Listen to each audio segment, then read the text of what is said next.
اگلے اشعار اس بوڑھے کے ماتم پر ہی ہیں، اس لیے میں اس کو یہاں مختصر کرتا ہوں اور اس میں جو مولانا نے ہمارے لیے اسباق چھوڑے ہیں ان کی طرف چلتے ہیں۔ پہلا سبق تو ان تمام لوگوں کے لیے ہے جو یہ سمجھتے ہیں کہ یہ بزرگ، یہ صوفیاء، یہ صحابہ میں نہیں تھے، یہ وہم اور یہ جنون ہم آج کے لوگوں کا ہے۔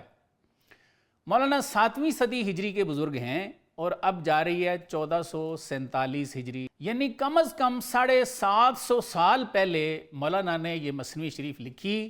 جس کے کلام بتاتے ہیں کہ آج سے 750 سال پہلے بھی لوگ یہ ایمان رکھتے تھے کہ صحابہ صاحب الہام اولیاء تھے، اور مولانا نے حضرت عمر رضی اللہ عنہ کے الہام پر یہ سارا واقعہ لکھا ہے۔ مولانا نے مثنوی شریف میں چاروں خلفائے راشدین کو صاحب الہام اولیاء ثابت کیا ہے، جن کا تذکرہ انشاءاللہ ہم اپنی اپنی جگہ پر کریں گے۔ فی الحال میں 2 حدیثیں صحابہ کی ولایت کے اثبات میں پیش کر دیتا ہوں۔ یہ بخاری کی حدیث نمبر 1400 ہے کہ سرکار دو عالم صلی اللہ علیہ وآلہ وسلم کے وصال مبارک کے بعد کچھ قبائل نے زکوٰۃ دینے سے انکار کیا، بڑی مشہور بات ہے۔ تو حضرت ابو بکر صدیق رضی اللہ عنہ نے فرمایا کہ خدا کی قسم میں ہر اس شخص سے جہاد کروں گا جو نماز اور زکوٰۃ میں فرق کرے گا،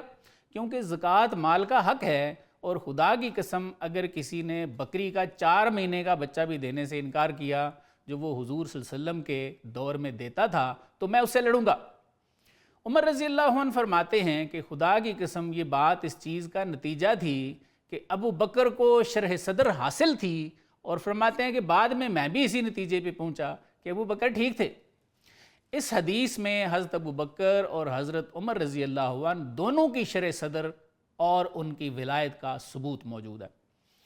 اور سیدنا علی رضی اللہ عنہ کے بارے میں تو بخاری، مسلم، ترمذی، صحیح 6 میں صحابہ اربعہ کے مناقب پر چیپٹرز بنے ہوئے ہیں، جن میں یہ حدیث شریف موجود ہے، من کنت مولاہ فہذا علی مولاہ، یعنی جس کا میں مولا اس کا علی بھی مولا رضی اللہ عنہ۔ یہ ولایت نہیں تو اور کیا ہے؟ اور صوفیاء تو کہتے ہیں کہ سب سے پہلی نعمت جو آپ صلی اللہ علیہ وآلہ وسلم سے منتقل ہوئی ہے وہ سیدنا علی اور مرتضیٰ شیر خدا رضی اللہ عنہ کو ہی ملی ہے۔ اسی لیے کہا جاتا ہے کہ فقر کے امام سیدنا علی رضی اللہ عنہ ہیں۔ اس سے یہ بات روز روشن کی طرح آشکار ہو جاتی ہے کہ صحابہ صاحب الہام اولیاء تھے۔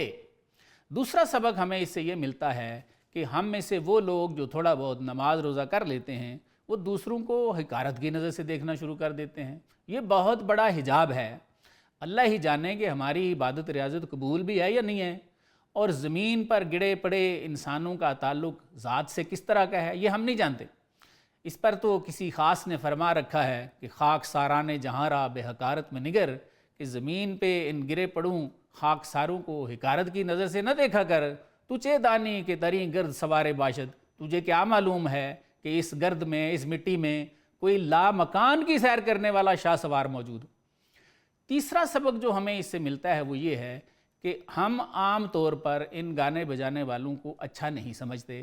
لیکن بقول مولانا اللہ تعالیٰ نے حضرت عمر رضی اللہ عنہ کو الہام دیا کہ وہ ہمارا خاص بندہ ہے، ہمارا صوفی اور صافی بندہ ہے، اسے ہمارا سلام بھی کہو اور اسے بیت المال سے 700 دینار بھی جا کے دو، اور آئندہ بھی اس کا خیال کرنا۔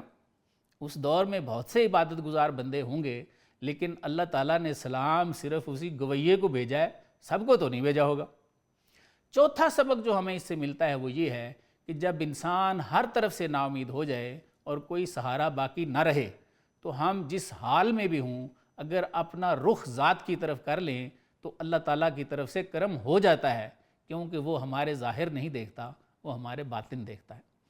ناظرین، آگے مولانا لکھتے ہیں کہ حضرت عمر رضی اللہ عنہ نے اس گانے والے کو گریہ زاری سے، جو کہ مقام ہستی ہے، اس سے استغراق کی طرف پھیر دیا۔